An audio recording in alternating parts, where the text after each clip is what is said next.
عمركم تخيلتوا إن حد ممكن يحس إن نهايته قربت ويكتب كلمة الوداع بإيده قبل ما يموت بساعات؟ تخيل تصحى في يوم من أيام رمضان وفجأة تلاقي أقرب حد لقلبك اختفى من حياتك في لحظة واحدة من غير مقدمات ولا إنذار.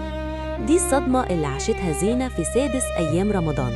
خبر هز السوشيال ميديا ببوست أخير خلى القلوب ترجف. إسلام رضا ما كانش مجرد أخ، ده كان السند والونس وأقرب إنسان لقلبها.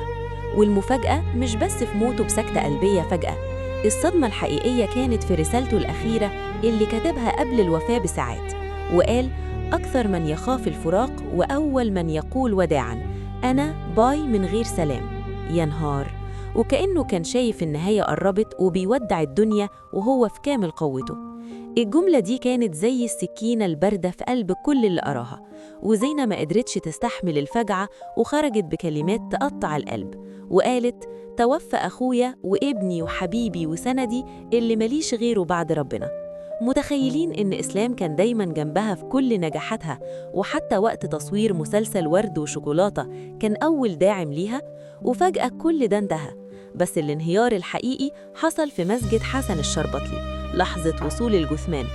زينة وقعت من طولها ووالدتها كانت في حالة لا توصف وسط ذهول نجوم الفن اللي حضروا يواسوها زي دنيا سمير غانم وطارق لطفي.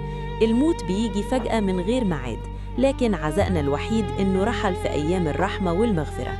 ربنا يرحمه ويصبر قلبها.